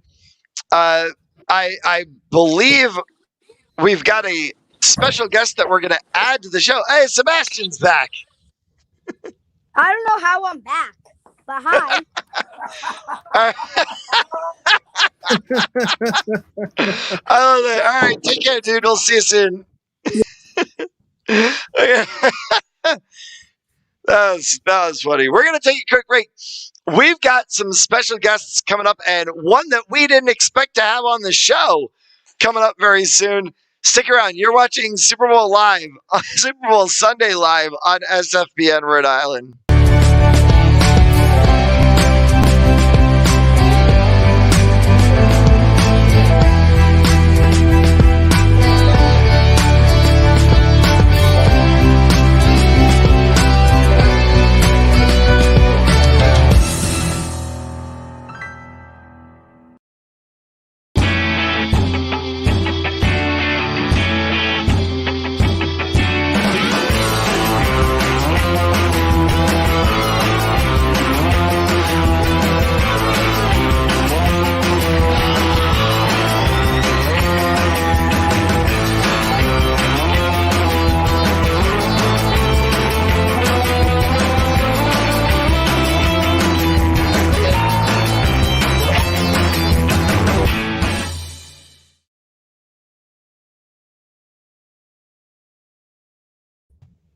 What's so cool over to your side? Well, saw NFL Network on here. Patrick Mahomes and the Chiefs, they have entered Raymond James Stadium, and they had a little graphic on here too that I think should play key here. Patrick Mahomes is 6-1 in his NFL postseason career. His one loss is to none other than Tom Brady. So that is already a huge factor right there. So this is an interesting thing to bring up that we haven't talked about yet in the show. These two teams actually met each other not that long ago, it seems, though everything seems to be so long ago in these days. But it's a rare time when two teams meet in the Super Bowl who played each other during the regular season. We have that tonight between the Buccaneers and the Chiefs. What do you take away from that Week 12 game that they can bring into the game tonight? Well, that game looked like it was destined for a blowout until the Buccaneers were able to mount a comeback. Chiefs ended up winning that game 27-24. But, a lot you can take out of that is that Mahomes and the Chiefs, they got a little complacent offensively because they're up 17 at one point, and then the Buccaneers were able to come right back down the field and get the game within 3. So that's going to be a factor. Kansas City, if they get a big lead, they can't take their foot off the gas pedal, because if you ease off the gas pedal for even a slight second, Tom Brady will take that slight second, drive down the field to get you back within the game. So it's going to be huge. I mean, both offenses were explosive that game. Both defenses finally came around. The Buccaneers defense, they started to play shutdown defense late in the first half, and showed up the second half that kept the Buccaneers in it. So look for a little bit more clean play defensively out of really both sides. And, if you have the momentum of your Kansas City, keep the pedal to the metal. All right, so we have talked about the quarterbacks. We've talked about a lot about the offensive players, talked about the lines and the linebackers in the secondary. What we haven't gotten into really is the X factors that come into this game. Special teams. It got mentioned when Coach Jay was on the show about Hardman and obviously what he needs to do, being a little bit better. He had some muffed points. He had a couple of other things that occurred. There have been some missed extra points that have been part of the season. But on the other side of that, it's been Ryan Suckup has been so reliable for the Bucs this season. Harrison Butker, we have seen drill 60-yard field goals.